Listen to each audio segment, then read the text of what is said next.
Kira, you want to have a great day? You want to have a great day? Let's talk about how to have a perfect day. What's going on? I'm Mac the Human Builder, and I believe in building human beings from the inside out, and that means that you're a lot more than that 1 hour in the gym. That means that we do have to take care of the other 23 hours of the day where you're tasked with being a human and doing things. So I wanted to talk to you a little bit today about how to set up your perfect day. Not some entrepreneurial illusion of what a perfect day should look like. I'm talking about really stepping back to ask yourself what fills you up so that you can be overflowing, not only for yourself, but for everyone else in your experience. I don't know about you, but the mornings are the hardest for me. For some reason, every time I wake up, I'm like, what could possibly go wrong today? And whether it's anxiety or just my brain over preparing for the day ahead, there are ways to mitigate that morning stress that allow you to ease into your day. Yeah, you don't have to just wake up and then meditate and then go for a run and then have your coffee and then have an energy drink and then go and get angry in traffic.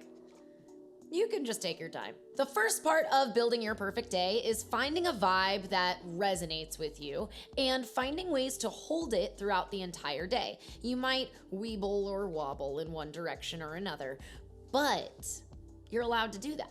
You just have to know how to find your way back home. So think about a vibe that resonates with you. For me, it's observation and contentment. If I can just get my brain out of my thoughts and into my physical body or into my heart, where I can observe and have a little bit more love for myself and those around me, my day goes really well.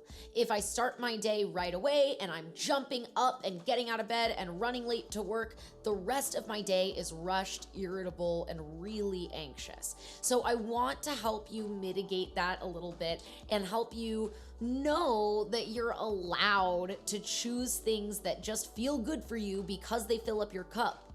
Because when you fill up your cup, you're overflowing. And when you're overflowing, then you have no choice but to share with others. The most important part of setting and holding a vibe is getting out of your thoughts and into the present moment. That means into your physical meat suit and into the sensory experience that you're lucky enough to experience. But the only way to experience it is if you're present. So you might as well get out of your thoughts and thinking about the future and just be here. One of the easiest things that you can do to ground out of your brain and into your body is partake in a little bit of movement. It doesn't have to be a lot, just a little bit. So if it's activated stretching, maybe even some breath, I'm not gonna lie, I do love a good underwear dance party first thing in the morning. Whatever it is that gets some movement into your body, you're not only going to raise your energy levels, but you're also going to release any stagnant energy that may have clung to you from the day before.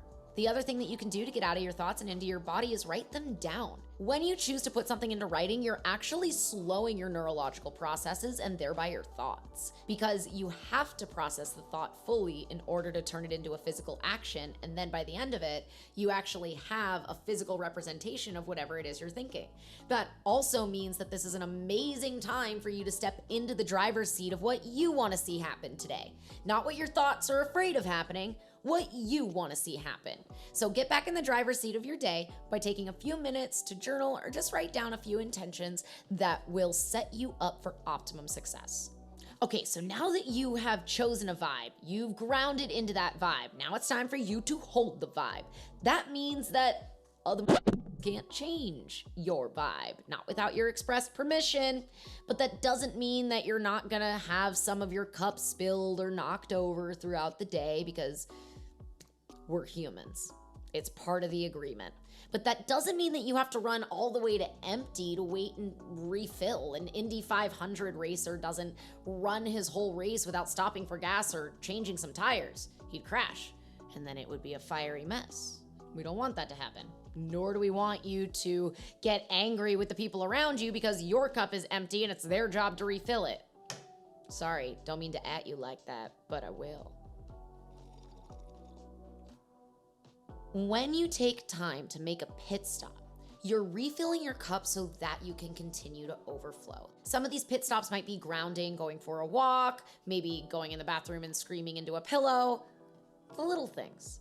The other thing that you can do is anchor your brain to certain states of being with music. Now, music is my love language, 1000%. So if you ever want to send me a playlist, I will always be happy to receive it.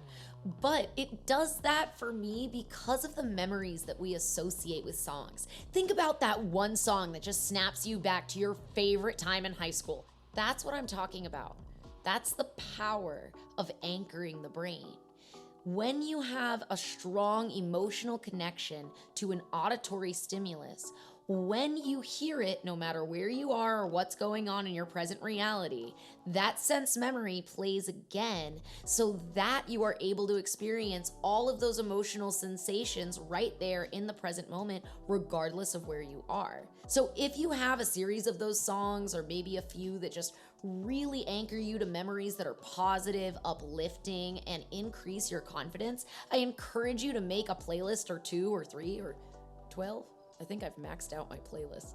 Whatever it is for you, make it a playlist that you can have on hand that will anchor your body into positive, love-filled, nostalgic emotions right there in the present moment. In order for holding this vibe to be effective at all, it has to be channeled and it has to be focused. That means that you have to know what your optimum workflow is. For me, this is not sitting at a computer from 8 to 5. I can't do it, my brain doesn't function, I get nothing done, and the work that I do is shite. But if you take some time to figure out what your most optimum workflow might be, then you're not only increasing your ability to focus and get the work done, but you are also ensuring that you take those pit stops and you're ensuring that the product is to its optimum capacity. So when we're looking at structuring your day, give yourself maybe 2, max 3 hours sitting at a desk, then go sit outside. Then come back for another focused block of time.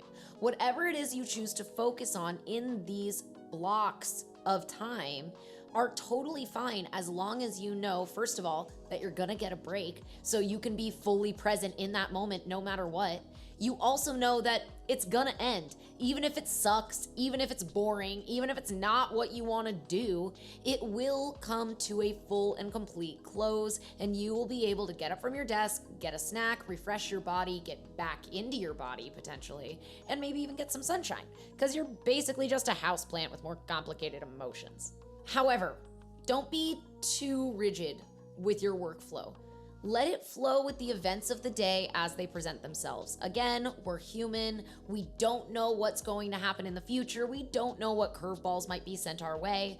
But if we have those pit stops in place, we know that we have sections of time that we are dedicating to certain tasks, then that allows us to be more observant and allowing of events as they present themselves. And there's nothing more important than hyping yourself up through your day. So celebrate the little wins, set small, achievable goals throughout the way so that you can have some sense of celebratory accomplishment, even if the total project might be a little bit overwhelming.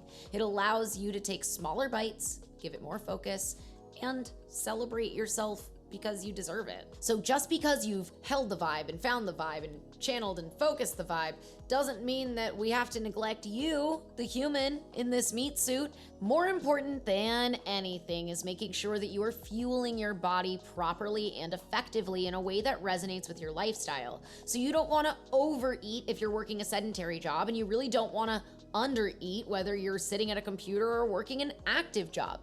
You want to find that sweet spot of consumption where you're not depleting your energy levels, but you're supporting them with a soft crescendo throughout the day. If you are also partaking in a fitness regimen in your lifestyle, then you want to center most of your sugar and carbohydrate intake around your workout time, not while you're sitting at a desk.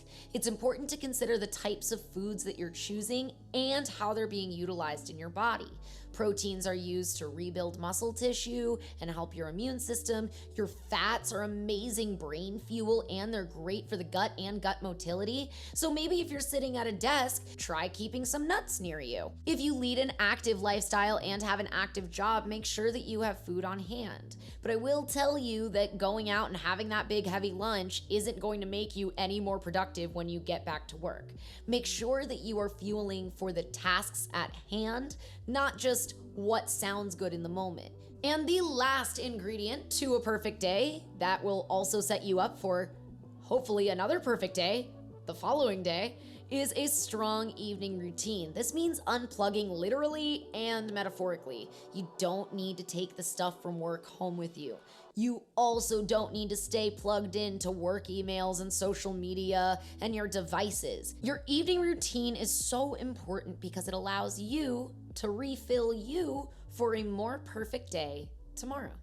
Thank you so much for watching. I'm really excited to hear about how you have built your perfect day. If this resonates with you, please make sure to hit the like button below. And while you're down there, make sure you subscribe and tap the notification bell so that we can hang out again.